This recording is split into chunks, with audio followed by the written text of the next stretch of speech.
Oke teman-teman, selamat datang di channel Pejuang Saham. Kali ini kita akan membahas saham Era Jaya Swasembada Tbk, yaitu perusahaan telekomunikasi terbesar di Indonesia.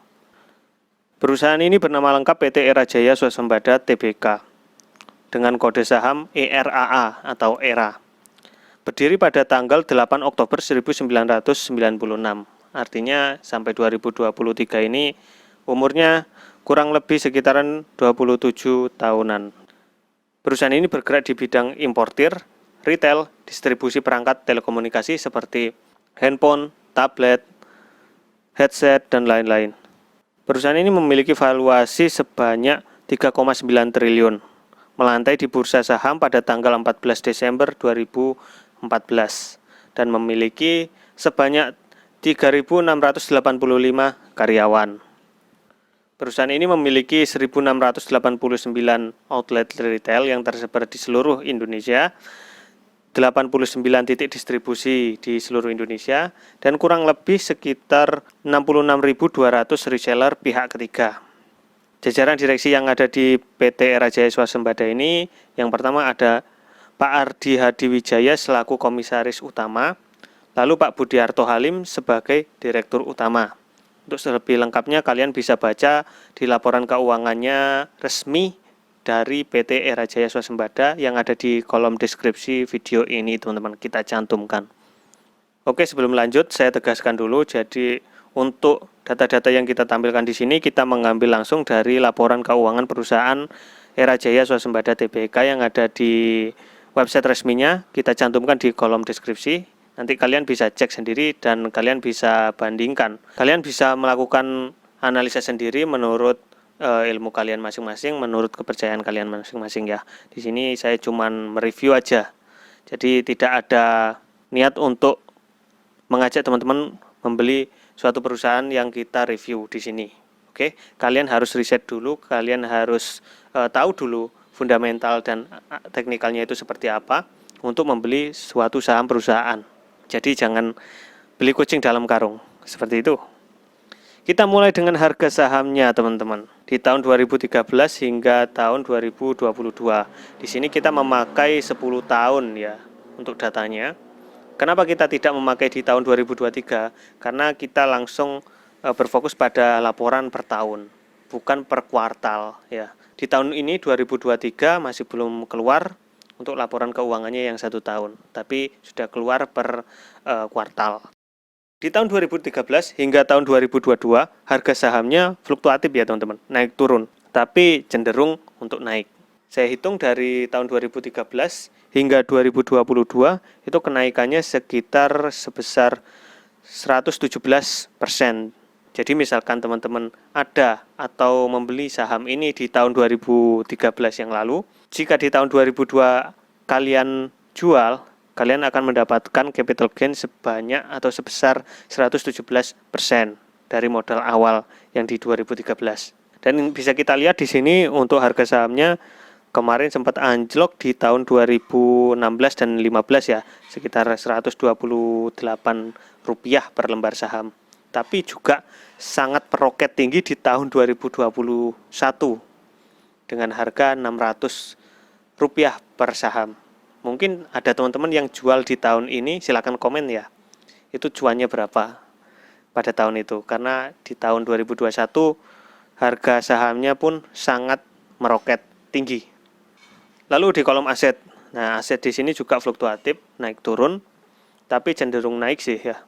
Di tahun 2013 sebesar 4,99 triliun, di tahun 2022 naik sebesar 17,05 triliun rupiah. Jika kita ambil garis lurusnya, di tahun 2013 hingga 2022 naiknya sekitaran kurang lebih 241% asetnya, teman-teman.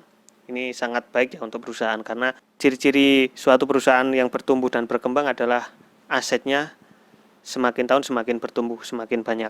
Lalu untuk kolom liabilitas.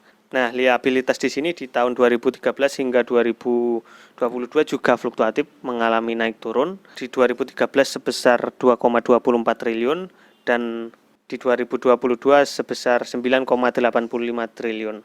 Di sini juga ada beberapa penurunan di tahun 2016, 2019 hingga 2021. Untuk 2016 sebesar 4,01 triliun, di tahun 2019 4,76 triliun rupiah, di tahun 2021 4,90 triliun rupiah. Meski sempat terjadi penurunan ya, tapi di tahun 2002 akhirnya naik lagi teman-teman. Sangat signifikan juga, meroket juga naiknya ini. Kita bisa lihat di tahun 2013 hingga 2022 ini kenaikan liabilitasnya sebesar 241%. Lalu di kolom ekuitas, ini juga dalam triliun ya teman-teman. Kita sederhanakan aja angkanya. Di 2013 hingga 2022 cenderung naik, tidak ada penurunan sama sekali. Di tahun 2013 2,75 triliun hingga 2022 7,20 triliun. Ini naik sekitar kurang lebih ya 161% dari tahun 2013, 10 tahun. Ekuitasnya naik. Oke, lalu di kolom laba. Nah, kali ini bukan di hitungan triliun tapi di miliar, teman-teman. Sama-sama besar juga. Di tahun 2013 sebesar 546 miliar. Di tahun 2022 sebesar 1,07 triliun. Nah, dalam 10 tahun ini di 2013 hingga 2022 terjadi kenaikan sebesar kurang lebih 97%. Tapi di sini kita bisa lihat ada laba yang sangat meroket sekali di tahun 2018 di angka 1,52 triliun rupiah. Nah, ini apa sebabnya? Kalian bisa cek langsung dari laporan keuangannya di tahun 2018 yang ada di deskripsi video. Oke, selanjutnya di return on equity atau ROE. Di sini bisa kita lihat ya di 2013 hingga 2022 ini mengalami fluktuatif ya.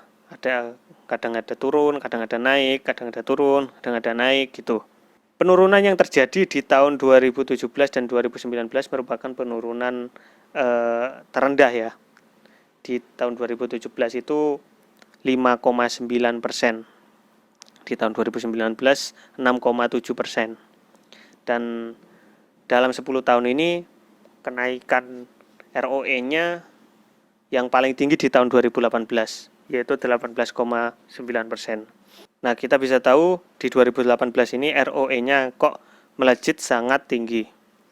Memang dari data-data sebelumnya di kolom laba, ekuitas, liabilitas, bahkan di aset itu terjadi penaikan yang sangat signifikan di tahun 2018. Tadi ROE, sekarang ROA atau Return on Asset. Sangat fluktuatif sekali, ada naik, ada turun. Penurunan terbesar terjadi pada tahun 2015 sebesar 2,9%. Dan kenaikan terbesar terjadi pada tahun 2021 malahan ini teman-teman. Jadi masih terdampak pandemi lah. Di tahun 2021 malah returnnya itu kalau dibandingkan dengan asetnya itu jauh lebih tinggi, sekitar 9,8%-an. Di tahun 2022 malah turun dari tahun sebelumnya, yaitu 6,3%.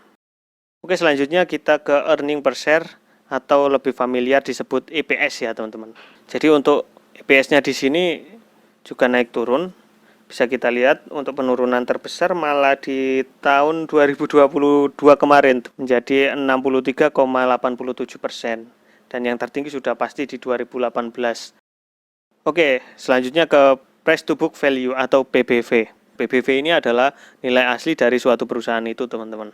Dan bisa kita lihat di sini penurunan terjadi pada tahun 2015, 2016, dan 2017. Jika kalian membeli saham perusahaan Era Jaya ini di tahun 2015, 16, dan 17, itu dipastikan kalian membeli dengan harga rendah karena kalian membeli di harga di bawah harga yang sesungguhnya. Debt to equity ratio atau DER. Nah, ini adalah rasio hutang, teman-teman. Rasio hutang per modal. Jadi di 2013 hingga 2018 itu cenderung utangnya meningkat terus ya. Tapi akhirnya turun teman-teman di tahun 2019, 20, 2021. Itu akhirnya turun dan 2022 naik lagi di angka 1,36. Nah, salah satu hal yang paling menarik orang-orang untuk berinvestasi di saham yaitu adalah dividen atau bagi hasil dari laba perusahaan itu. Nah, bisa kita lihat di sini di kolom dividen, bisa kita lihat di 2013 dan 2020 ini perusahaan Era Jaya ini tidak membagikan dividen, teman-teman. Untuk dividen yang tertinggi dalam segi nominal ya di tahun 2019. Jadi dividen ini adalah bagi hasil dari kinerja perusahaan di tahun sebelumnya. Jadi di tahun 2019 kenapa kok tinggi? Karena dari hasil kinerja di tahun 2018 kemarin. Nah, bisa kita lihat ya dari data-data sebelumnya di 2018 semuanya meningkat.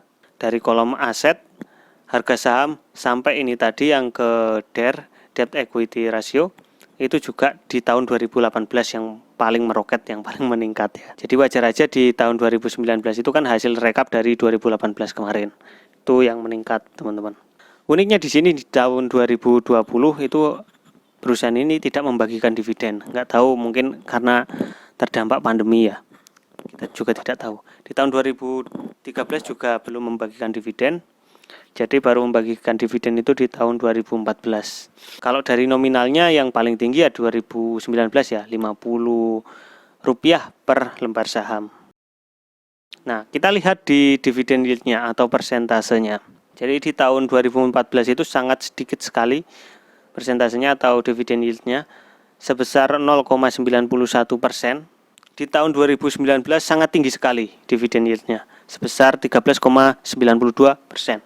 Dan di tahun kemarin di 2022 itu sebanyak 5,81%. Cukup meningkat dari tahun 2014 sampai 2022 untuk dividen yieldnya. Kan tetapi ada 2 tahun di 2019 di 2018 yang sangat signifikan untuk penjualannya ya teman-teman. Sangat signifikan untuk pembagian dividennya juga. Nah, menurut kalian, apakah perusahaan ini worth it untuk dibeli dan diinvestasikan? Tulis di kolom komentar ya.